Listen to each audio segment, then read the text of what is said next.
Hammaga assalomu alaykum. Bugungi darsdan yangi bo'limni boshlaymiz. Yangi bo'limimiz ma'lumotlar bazasini qo'shish, ya'ni ilovamizga ma'lumotlar bazasini qo'shamiz. Ma'lumotlar bazasi atamasi o'rniga darslar davomida qisqaroq qilib baza yoki DB qisqartmasidan foydalanishim mumkin. Ya'ni DB database degani. Shuning uchun shu qisqartmadan, shu termindan foydalanaman. Xo'p, ma'lumotlar bazasi. Ma'lumotlar bazasi bu deyarli har bir ilovani muhim qismlaridan biri va ularni foydalanishda turli usullari bor. Shu bo'limda ulardan birini ko'rib chiqamiz. Bu bo'limda nimalar ko'ramiz? Birinchisi bu ORM, Object Relational Mapping deyiladi.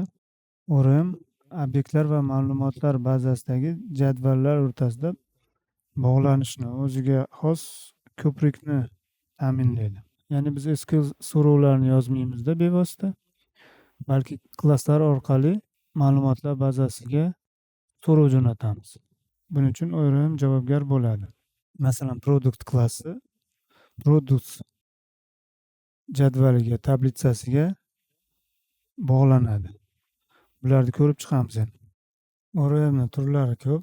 Ulardan biri Entity Framework, EF-Core deyiladi qisqaroq.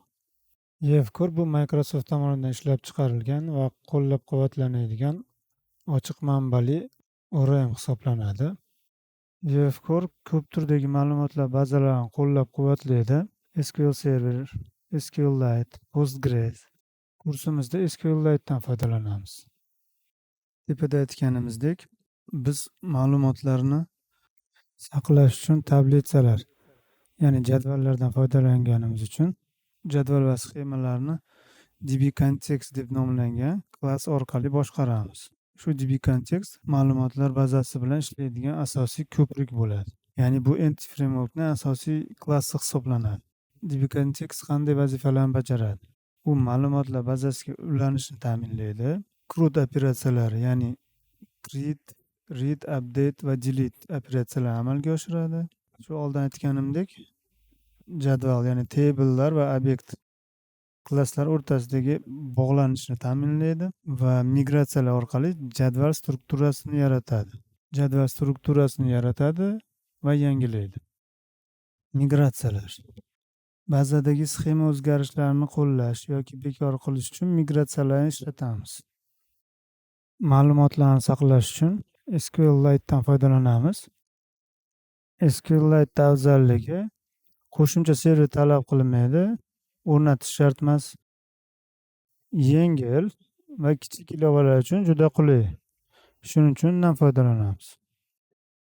Keyingi darslarda shularni amaliyotda ko'rib chiqamiz. Hozircha xayr, e'tiboringiz uchun rahmat.